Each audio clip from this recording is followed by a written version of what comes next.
Проект «Ауыл Аманаты» набирает все больше популярности среди представителей сельскохозяйственного сектора. Поддержкой государства пользуется огромное количество фермеров и нашего региона, причем в самых разнообразных целях.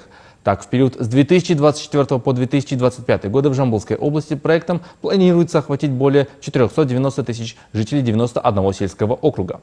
Всего будет выделено 45,5 миллиардов тенге. По достоинству оценили все преимущества этой государственной программы аграрии Меркенского района нашей области. Проект «Ауыл Аманаты» дает прекрасные возможности увеличить свои доходы для жителей сельской глубинки. Так, в сельской местности, где традиционной отраслью хозяйства является животноводство, многие получили возможность увеличить поголовье своего скота. К примеру, житель Жанатуганского сельского округа Якуб Мусаев, получив по одному из направлений программы 7,5 миллионов тенге, закупил 25 племенных бычков. На данный момент он успешно занимается откормом крупного рогатого скота, планомерно увеличивая поголовье животных и объемы производства мяса. Мясо мы отвозим на мясокомбинат в Меркенском районе. Раньше брали по 1350 тенге, а сейчас 2250. В Жанатуганский сельский округ входят 3 населенных пункта. За время реализации программы «Ауыл Аманаты» более 100 местных жителей получили от государства финансовую поддержку своих проектов на общую сумму порядка 762 миллионов 300 тысяч тенге.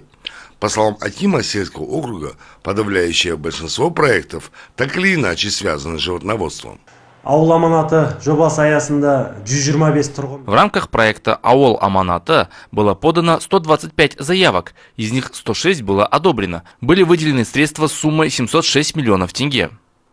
На эти средства 105 граждан приобрели скот, а один житель хочет открыть теплицу, где будет выращивать клубнику. По 4-му направлению программы «Ауыл Аманаты» в этом сельском округе был создан производственный кооператив, который получил финансовую помощь на закупку новой сельхозтехники на общую сумму более 101 миллиона тенге.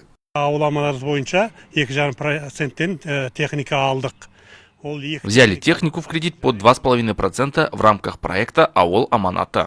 В основном это тракторы. Их также приобрели и благодаря поддержке от правительства. Реализация государственной программы «Ауыл Аманаты» продолжается. По предварительным расчетам, благодаря этой поддержке в Жамбылской области планируется реализовать порядка 17 новых бизнес-проектов и создать более 7,5 тысяч новых рабочих мест. Наимбек Багбанов, Бахаджан Советолы, Канат Бахтолы, Айкын Ақпарат.